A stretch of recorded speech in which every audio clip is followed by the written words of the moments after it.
Good morning Bharat. आप देख रहे हो लैंड भारत।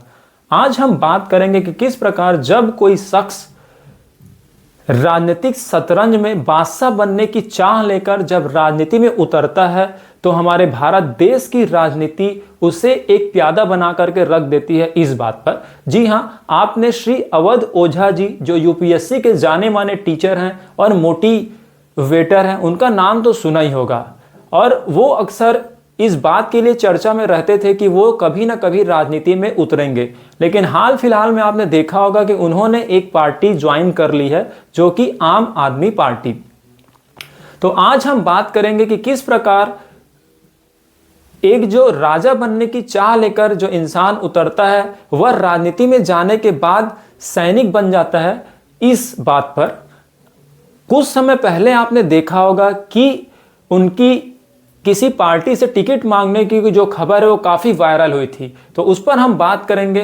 और उसके साथ साथ एक जो पुराने शख्स थे जो देश बदलने के लिए देखे थे कि काफ़ी फेमस हुए थे, मनीष कश्यप जी, उनका भी एग्जाम्पल लेंगे और अवध ओझा जी के बारे में भी डिस्कशन करेंगे। अगर आप इस बात पर डिस्कशन करना चाहते हैं तो इस वीडियो को लास्ट तक देखिएगा। कहीं ना कहीं इस वीडियो से आपको काफ़ी कुछ सीखने को मिलेगा। और अगर आपको ऐसा कुछ लगता है आपके दिल में तो आप कमेंट में ज़रूर बात कीजिएगा। तो हम बात करते हैं श्री अवध ओझा सर जी के बारे में। हालांकि उनके जो स्पीच है, जो पढ़ाने का तरीका है, काफ़ी अच्छा है। ऐसा वो लगता था कि वो काफ़ी चेंज लेकर के आएंगे और फिर से युवकों को उम्मीद थी कि वो कहीं ना कहीं भारत में एक नई दिशा दे सकते हैं भारत के एजुकेशन सिस्टम को, और उनके बातों में वो झलकता था।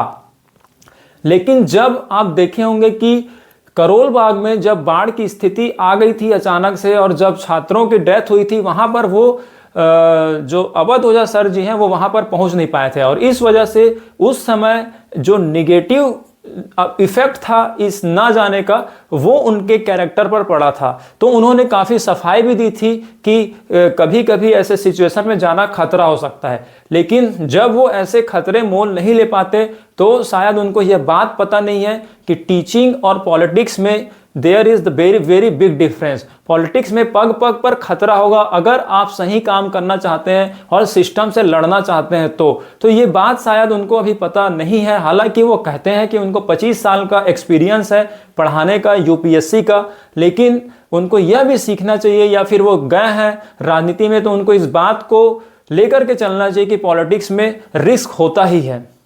लेकिन कहीं ना कहीं जब वो 3 बच्चों की जो डेथ हुई थी वहां पर वो थोड़ा सा खतरे से के कारण आने से बच रहे थे, तो राजनीति में उनको काफ़ी कुछ सीख लेना पड़ेगा। आज हम बात करते हैं कि कुछ फैक्ट पर आइए देखते हैं। तो आप देखे होंगे श्री अवध ओझा सर, पढ़ाने का स्टाइल इनका काफ़ी अच्छा है, टीचर्स भी अच्छे हैं। कई लोग इनकी पढ़ाई की बुराई करते हैं, लेकिन जब आप वास्तव में सीखेंगे कि एक इंसान को पढ़ाना कैसे चाहिए तो उसमें नो डाउट कोई भी इसमें अपोज नहीं कर सकता कि उनको जो पढ़ाई का तरीका है वो वास्तव में बताते हैं इंसान को इंसान कैसे बनना चाहिए। लेकिन वो कहते हैं ना कि थ्योरी और प्रैक्टिकल में बहुत बड़ा डिफरेंस होता है। जब वो प्रैक्टिकली खुद फील्ड में उतरे हुए हैं, कुछ वीडियोस उनके जो आ रहे हैं लगातार आपने देखा होगा, अभी तो कुछ ही दिन हुए हैं उनको नई नई पार्टी ज्वाइन किए, तो किस तरह से जो थ्योरी और प्रैक्टिकल दोनों अलग अलग दिशा में जा रहा है इस पर हमें बात करना होगा। और हम यह चाहते हैं कि वो चाहे किसी भी पार्टी से हो, पर्सनली उन पर कोई निगेटिव इफेक्ट डालना किसी का मकसद नहीं है, लेकिन वो किसी भी पार्टी में रहे कहीं ना कहीं वो मजबूत रहे और स्टूडेंट का ही भलाई करे। इस वजह से हम उनको कुछ एनालिसिस है वो बताना चाहेंगे। तो अवध ओझा सर जी आपने देखा था कि जब वो टीचिंग करते थे तो एक पार्टी का काफ़ी तारीफ करते थे, वो थी आज़ाद समाज पार्टी। चंद्रशेखर आज़ाद जी, जिन्होंने आप देखे होंगे चंद्रशेखर आज़ाद समाज पार्टी यूपी में काफ़ी तेज़ी से वो काम कर रही है और उनके जो संस्थापक है चंद्रशेखर आज़ाद जी वो इंडिपेंडेंट बोल सकते हैं, या इन सब पार्टियों को चुनौती देते हुए खुद जीत करके आते हैं, एमपी हैं। और आज आप देख सकते हैं कि वो किसी के सामने झुकते नहीं हैं। सबसे पहले अवध ओझा जी ने इसी पार्टी और इसके पार्टी के संस्थापक चंद्रशेखर आज़ाद जी की तारीफ की थी कि वो काफ़ी अच्छे हैं। तो उनको इनसे सीखना चाहिए था कि वो अगर इंडिपेंडेंट रहते तो कुछ बोल पाते। फिर आपने देखा होगा कि एक चैनल में उन्होंने जब इंटरव्यू दिया, हालांकि वो दिल के साफ है, कोई भी बात अपने मन में छुपाते नहीं है। अदरवाइज आपने देखा होगा कि नेता जो है वो पार्टी तो बदल लेते हैं लेकिन जनता के सामने यह बात नहीं रखते। लेकिन कुछ पॉजिटिव पॉइंट भी हैं, लेकिन वो कहते हैं ना कि जब जा रहे हैं तो हम जैसे छोटे जो चैनल्स हैं उनके तरफ से उनको कुछ सजेशन दिया जाना चाहिए। इसी मकसद से वीडियो जो है बनाया गया है, ताकि वो आगे चल करके जो हम जैसे यूथ जो स्टार्टअप चला रहे हैं या फिर स्टार्टअप के लिए प्रयास कर रहे हैं, उनके वो एक प्रकार से आइकन हो सकते हैं या आइकन बनने चाहिए। इस वजह से ये वीडियो है, तो कोई भी इसे निगेटिव या पॉजिटिव में ना ले। तो उसके बाद जब उनका एक वीडियो आया तो बीजेपी से उन्होंने प्रयागराज ऐसा बोला, खुलेआम बोला कि बीजेपी के प्रयागराज से उन्होंने 2024 में एमपी का टिकट मांगा था, लेकिन उनको यह मिला नहीं। बीजेपी वालों ने फिर खुद उन्होंने बोला कि केसरगंज एक इलाका है यूपी का, वहां से दे रहे थे। उसके बाद फिर उनका मन नहीं हुआ तो उन्होंने वहां से नहीं लड़ा। फिर आप देख सकते हैं कि वो आजाद समाज पार्टी से बीजेपी से टिकट मांगते हैं। उसके बाद कांग्रेस से उसी समय उन्होंने 2024 के इलेक्शन में ही, जब वो प्रवेश किए नहीं है तभी उन्होंने पार्टी बदल ली और टिकट अमेठी से कांग्रेस से मांगने लगे। उसके बाद आपने देखा कि वो बोल रहे थे कि बीएसपी से उनको कॉल आया था, फूलपुर यहां से उनको ऑफर आया था कि वो इलेक्शन लड़ सकते हैं। उसके बाद आप देखे होंगे कि जब 2024 का इलेक्शन बीत गया हो गया था, उसके बाद वो बोल रहे थे कि मैं बहुत जल्द ही पार्टी बना लूंगा। ये वीडियोस काफी अवेलेबल हैं, आप देख सकते हैं उनका, क्योंकि वो खुलेआम बोलते हैं। हालांकि वो एक अच्छे लीडर हो सकते हैं पॉलिटिक्स में, क्योंकि उनके पास नॉलेज भी है और इंडिया में नॉलेज वाले पॉलिटिकल लीडर्स की कमी है। लेकिन कहीं ना कहीं उनको अभी से मजबूत होना होगा और अपने उसूलों पर झुकना नहीं होगा। तो किस तरह से वो झुक रहे हैं वो इसमें बात करते हैं। इंडिपेंडेंट की बात की है। उसके बाद फिर उनको कॉल आता है आम आदमी पार्टी की तरफ से और उन्हें यह बोला जाता है कि आप एजुकेशन के सेक्टर में अगर काम करना चाहेंगे तो हमारी पार्टी ज्वाइन कर सकते हैं। तो ये अचानक से अभी पार्टी ये ज्वाइन की है। ठीक है, अभी कुछ ही दिन बीते हैं और फिर आप जानते हैं कि जब भी आपको पार्टी ज्वाइन करनी होती है तो आपको क्वेश्चन आंसर देना ही होता है। यूपीएससी एग्जाम में भी आप देखे होंगे कि इंटरव्यू होता है, लेकिन जब आप यूपीएससी और पॉलिटिक्स के इंटरव्यू में बहुत बड़ा डिफरेंस है। यूपीएससी का इंटरव्यू एक बंद कमरे में होता है, वहां पर 5 सदस्य होते हैं, 5 से 6 जो होते हैं वही इंटरव्यू लेते हैं। लेकिन जब आप पॉलिटिक्स में आते हैं तो यहां पर बहुत सारे न्यूज़ चैनल्स के जो न्यूज़ रिपोर्टर्स हैं, न्यूज़ एंकर्स हैं, वो सब इंटरव्यू लेते हैं। तो वो देखे होंगे कि वो अपने अपने फील्ड में माहिर होते हैं, तो फिर उनके इंटरव्यू से आप बच नहीं सकते। लेकिन हालांकि सर जी जो हैं वो इंटरव्यू तो दे रहे हैं, नो डाउट कि वो इंटरव्यू दे रहे हैं। लेकिन हाल ही में एक चैनल ने यह पता नहीं कि हमें नाम लेना चाहिए या नहीं लेना चाहिए, लेकिन एक चैनल में अभी यह टॉपिक से एक वीडियो निकाला है कि अवध ओझा सर जी बीच में चले गए इंटरव्यू छोड़ के। जब आप वो वीडियो देखेंगे तो आपको पता चल जाएगा कि जब वो जो न्यूज़ का जो एक रिपोर्टर था वो उनसे नॉर्मल क्वेश्चंस पूछ रहा था, आप देखेंगे नॉर्मल क्वेश्चंस। फिर वीडियो में ऐसा सामने आया है कि कोई जो आम आदमी पार्टी का कोई कार्यकर्ता है, कोई मेंबर है या कोई हो सकता है सदस्य है, वो रिपोर्टर को, जो न्यूज़ रिपोर्टर है उनको बोलता है कि कैमरा बंद कर दो। जब सच आप देख सकते हैं, इससे गोदी मीडिया का भी जो आरोप लगता है, जो मीडिया बायस्ड मीडिया हो गई, कहीं ना कहीं वो सच साबित नजर आती है। और अवध ओझा जी चाहे वो बोले ना बोले, लेकिन कहीं ना कहीं खुलासा करते हुए नजर आ रहे हैं। तो जो रिपोर्टर है उनको वो जो बोर्ड मेंबर है वो पीछे से, हालांकि उनका चेहरा नहीं दिखा है वीडियो में, तो वो यह बोलते नजर आ रहे हैं कि इस तरह के क्वेश्चन मत पूछिए। जब यह आरोप लगाया गया तो उस रिपोर्टर ने अवध ओझा सर से पूछा कि सर आप बताइए कि मैंने कुछ गलत क्वेश्चंस पूछा। तो अवध ओझा सर जी इतने बड़े आईएएस आईपीएस उन्होंने बनाया है, देश में बहुत सारे स्टूडेंट्स उनके हैं और उनमें नॉलेज भी है। वह उस रिपोर्टर के पक्ष में यह बोल नहीं पाते हैं कि आपने सही सवाल पूछा है। वो क्या बोलते हैं कि अब सब कुछ पार्टी डिसाइड करेगी, यही बोलते हैं। आप वीडियो देख सकते हैं, उसमें डालेंगे कि इस टॉपिक को ही डालेंगे तो ऐसा वीडियो आ जाएगा, अवध ओझा सर वायरल वीडियो इस तरह से डालेंगे। तो अब देखिए इस मॉरल ऑफ द स्टोरी से अब हम बात करेंगे। सर को ऐसे बेस्ट विशेस हैं, वो जा करके इंडिया को चेंज करें, इंडिया के एजुकेशन के लिए काम करें, बट उनको अपने सिद्धांत पर क्लियर होना चाहिए। हालांकि वो बोलते हैं कि मेरा जो मकसद है वो क्लियर रहता है, लेकिन वो क्लियर नहीं दिखता नजर आ रहा है। अब कैसे नजर नहीं आ रहा है, देख सकते हैं लगभग सारी बड़ी पार्टी, सपा का बस यहाँ जिक्र नहीं है, जो बड़ी पार्टी है, लगभग सभी पार्टी में वो जा चुके हैं। और उन्होंने एक इंटरव्यू में बोला कि पार्टी से मुझे कोई लगाव नहीं है, मुझे सीट से लगाव था 2024 के पहले। अभी हो सकता है कि उनका लगाव जिस पार्टी में उसमें हो गया हो, लेकिन उनको सीट से लगाव था। तो अवध ओझा सर जी ने इतने साल टीचिंग की है, इतने हिस्ट्री के वो टीचर माने जाते हैं, तो वो जानते होंगे कि जो भी डायनेस्टीज थी हिस्ट्री में, उनकी एक आइडियोलॉजी फिक्स थी कि वो इसी आइडियोलॉजी पे काम करेंगे। आप जानते होंगे कि जितने भी हमारी पॉलिटिकल पार्टीज काम कर रही हैं इन द इंडिया, सबकी आइडियोलॉजी फिक्स है कि हम इसी आइडियोलॉजी पे काम करेंगे। अवध ओझा सर जी ये बोलते हैं कि मेरे जो प्रिंसिपल्स है वो फिक्स होते हैं, तो यहां पर पार्टी इनकी फिक्स नहीं है, तो how can it this will be possible कि वो जो काम करना चाहते हैं वो किसी भी पार्टी वाले उनको करने दे। ठीक है, सबसे पहले तो उनको यही सोचना चाहिए था कि अगर वो काम करना चाहते तो एक ही रास्ता था, इंडिपेंडेंट हो सकते थे। इंडिपेंडेंट में भले ही वो चुनाव हार जाते, इलेक्शन हार जाते, लेकिन अपनी बातों को जरूर रखते रहते। चाहे वो राजनीति में यह है कि आप इंडिपेंडेंट अगर रहेंगे, चाहे पॉलिटिक्स में जाते हैं चाहे नहीं जाते हैं, विपक्ष में रहते हैं या फिर बाहर रहते हैं, लेकिन आप आवाज उठा सकते हैं। लेकिन उन्होंने एक पार्टी चुनी है। अब यहां पर देखिए, जो रिपोर्टर है, अभी 2 से 3 दिन ही हुए हैं, उनको कुछ दिन ही हुए हैं उस पार्टी को ज्वाइन किए, लेकिन उस कार्यकर्ता को यह बोल नहीं पाए कि हाँ इन्होंने सही सवाल पूछा, क्वेश्चन, ऐसी कोई बात नहीं। उन्होंने यह बोला कि पार्टी डिसाइड करेगी कि कौन से सवाल सही है, कौन सा सवाल गलत नहीं है। तो आप देख सकते हैं, इतने जो 25 सालों का पढ़ाई का एक्सपीरियंस है, पढ़ा चुके हैं, वो कई बड़े बड़े अफसर्स निकाल चुके हैं।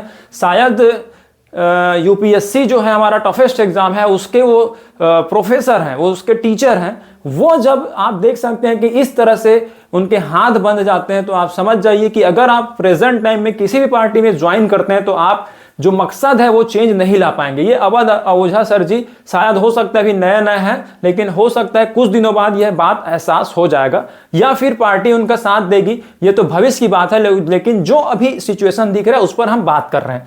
ठीक है, तो यहां पर आप देख सकते हैं कि कभी अपने प्रिंसिपल को क्लियर रखने वाले सर आज जब राजनीति में जा रहे हैं तो उनका प्रिंसिपल कहीं ना कहीं पूरा एंड होता नजर आ रहा है, और वो केवल टिकट पर टिक चुके हैं और राजनीति में केवल जाना यह संभव नहीं हो सकता।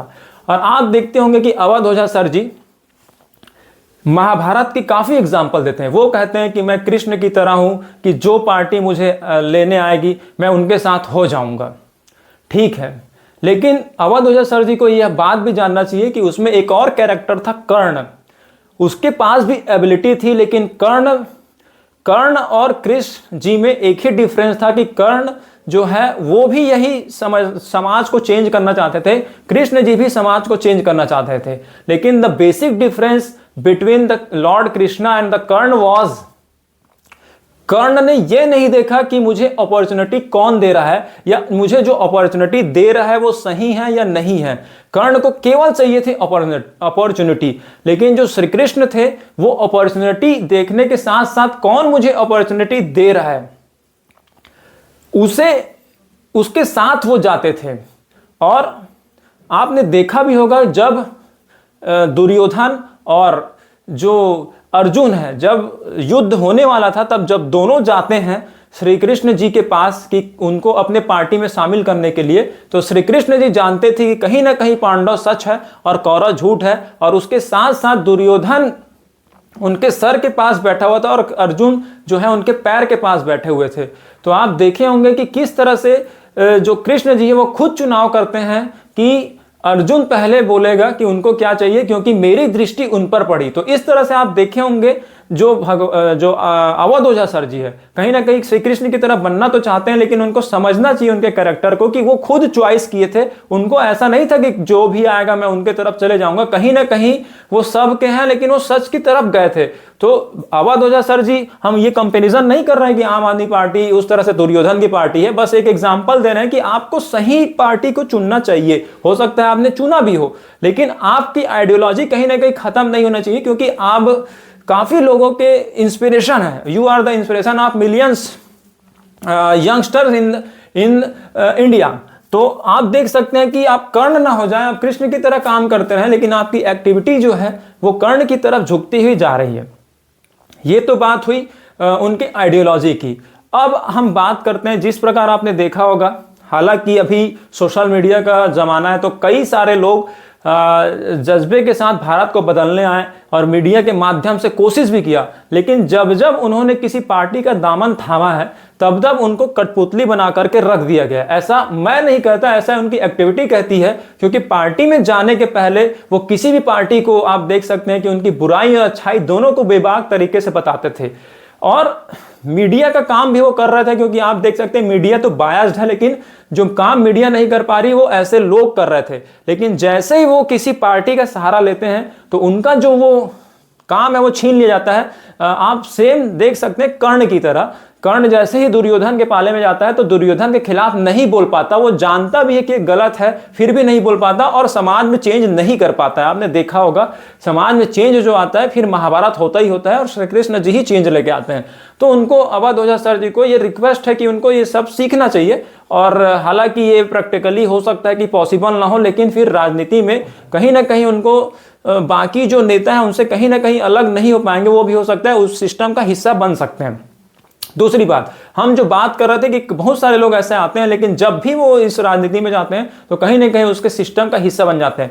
जो एक बात हम बताना चाहेंगे कि मनीष कश्यप जी, इनको आप जानते रहे होंगे, जो काफ़ी वीडियो इनकी वायरल होती थी, रिपोर्टर ये रहते थे। अवध ओझा सर जी टीचिंग फील्ड से आते हैं और Manish Kashyap ji reporter, news reporter के वीडियो से काफ़ी वायरल हुए थे और उनका वीडियो ऐसा लगता था जैसे वो बहुत भ्रष्टाचार को दूर ही कर देंगे। और वो रहते अगर इस फील्ड में या इस फील्ड से जाते तो कहीं ना कहीं भ्रष्टाचार को वो दूर जरूर करते हैं, क्योंकि आपने देखा होगा कि काफ़ी अच्छी शानदार पत्रकारिता थी उनकी, जिस तरह से अवध ओझा सर की टीचिंग काफ़ी एक्सपीरियंस थी। लेकिन जब वो इंडिपेंडेंट जा रहे थे, ये भी इंडिपेंडेंट, देखिए हमारा जो इंडिया का सिस्टम है वो कैसे इंडिपेंडेंट जो होना चाहता है उसको खत्म कर देता है डोमिनेंट। और इतने बड़े डेमोक्रेसी में जब आपके पास मोबाइल की कई वैरायटी है, आपके ड्रेस की कई वैरायटी, कई कंपनियां आ चुकी है, लेकिन पॉलिटिक्स में आप देखे होंगे कि कुछ गुने चुने पॉलिटिकल पार्टी ही काम कर रहे हैं।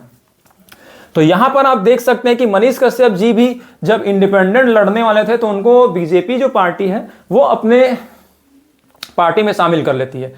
लेकिन आप अब देखे होंगे कि जब से वो इस पार्टी में गए हैं तब से उनके वीडियोस हैं उतने नहीं आ पा रहे, वो ये समझ नहीं पा रहे हैं कि मैं वीडियो किसके खिलाफ बनाऊं किसके खिलाफ नहीं बनाऊं। क्योंकि जब एक न्यूज़ रिपोर्टर उतरता है तो उसे यह नहीं दिखता कि ये किस पार्टी का है। अगर वो पार्टी दिखने लगेगा तो वो बायस्ड हो जाएगा। तो जब भी ये राजनीति का दामन आप पकड़ते हैं किसी पार्टी के सहारे तो कहीं ना कहीं आपकी जो प्रतिभा है वो दब जाती है। तो यंगराज कर्ण की तरह ये भी हो गए हैं। आप देखे होंगे, हालांकि बीजेपी जो पार्टी है उतनी गलत है या नहीं है वो तो आप डिसाइड करेंगे। हमारा काम केवल आपको बताना है कि किस तरह से उनकी प्रतिभा कहीं ना कहीं जो है कम हो जाती है। और ये हम नहीं बोल रहे, मनीष कश्यप जी का परफॉर्मेंस बोल रहा होगा कि अब वो उस तरह से दिखते हुए नजर नहीं आते हैं।